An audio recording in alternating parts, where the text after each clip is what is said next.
তারামায়ের ভোগ বনাম জগন্নাথ দেবের ভোগ কোনটি শ্রেষ্ঠ? এখানে লক্ষ্য রাখবেন, একটি শক্তির পূজা আর একটি ভক্তির পূজা।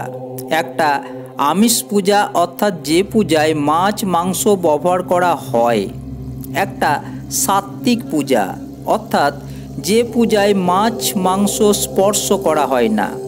শক্তি ও ভক্তি দুয়ের মধ্যে অন্তর খুব কম, আবার পার্থক্যও বিস্তর। শক্তি দেবতাদের পূজার পদ্ধতি ভোগ নিবেদন বৈষ্ণব পদ্ধতির থেকে ভিন্ন।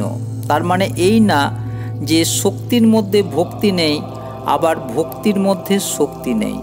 এখানে আমাদের আলোচ্য বিষয় হলো জগন্নাথ দেবের ভোগ আর তারামায়ের ভোগের মধ্যে কোনটা শ্রেষ্ঠ। চুলচেরা বিশ্লেষণের জন্য আসুন ডুব দিই রহস্যের এক সমুদ্রে, যেখানে শক্তি ও ভক্তি মিলে একাকার হয়ে গেছে। তারামা ও জগন্নাথ দেব, একদিকে তন্ত্র সাধনার গভীরতা, অন্যদিকে ভক্তি আর প্রেমের উৎসব। কিন্তু প্রশ্ন একটাই, ভোগের মধ্যে শ্রেষ্ঠ কোনটি?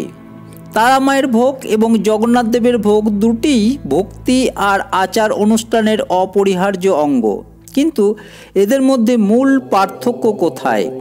তারামা হলেন শক্তির দেবী, তার ভোগ শক্তির আহ্বান এবং আত্মত্যাগের প্রতীক। ফল ও খিচুড়ি জীবনের সরলতা এবং সম্পদের প্রতীক। মদ্য এবং মাংস তন্ত্র সাধনার গুরুত্বপূর্ণ অঙ্গ। মিষ্টি ও নারিকেল দেবীর করুণা এবং শান্তির প্রকাশ। অন্যদিকে জগন্নাথ দেবের ভোগ সাত্ত্বিক, ভক্তি এবং প্রেমময়। 56 ভোগ 56 ধরনের নিরামিষ খাদ্য, যা সম্পূর্ণ ভক্তি আর বিশুদ্ধতার সঙ্গে তৈরি। ভোগের উপাদানগুলোর মধ্যে দুধ, ঘি, চাল, ডাল, মিষ্টি সবই ঈশ্বরের প্রতি প্রেমের প্রতীক। জগন্নাথের ভোগের শক্তির চেয়ে প্রেম এবং আত্মার বিশুদ্ধির গুরুত্ব বেশি। আসুন আমরা দেখি দুই ভোগের সঙ্গে জড়িত কিছু রহস্যময় গল্প। তারামায়ের ভোগের অলৌকিকতা। প্রচলিত গল্প অনুসারে একবার এক সাধক তারামায়ের জন্য ভোগ তৈরি করতে গিয়ে উপাদান ফুরিয়ে ফেলেন। হতাশ হয়ে তিনি মায়ের কাছে প্রার্থনা শুরু করেন। তখন তিনি দেখেন দেবী নিজেই রান্নার পাত্র পূর্ণ করে দিচ্ছে। ভোগ তৈরি হয়ে গেল অলৌকিকভাবে। তারামায়ের ভোগের আর একটা বিশেষত্ব হলো যে মদ্য মাংসের সঙ্গে মৎস্য এখানে গুরুত্বপূর্ণ। মাকে শোল মাছ পুড়িয়ে ভোগ নিবেদন করা হয়। শোল মাছ ছাড়া মায়ের ভোগ সম্পূর্ণ হয় না। আবার জগন্নাথ দেবের মন্দিরের ভোগের প্রতি যদি আমরা দৃষ্টিপাত করি, তাহলে দেখব প্রতিদিন একটা নির্দিষ্ট পরিমাণ ভোগ রান্না হয়। কিন্তু মজার ব্যাপার হলো, যতই মানুষ আসুক ভোগ কখনো শেষ হয় না, আবার কোনো দিন ভোগ অতিরিক্ত হয়ে নষ্ট হয় না। আবার এই ভোগ রান্না করার সময় 7 থেকে 9টি পাত্র একটির উপর আরেকটি স্থাপন করে রান্না করা হয়। আশ্চর্যের বিষয় হলো, উপরের পাত্রের ভোগটা সর্বপ্রথমে রান্না হয়। কেউ কেউ বলেন এটি ভগবানের উপস্থিতির প্রমাণ। তারামায়ের ভোগ এবং জগন্নাথ দেবের ভোগের মধ্যে পার্থক্য এবং মিল।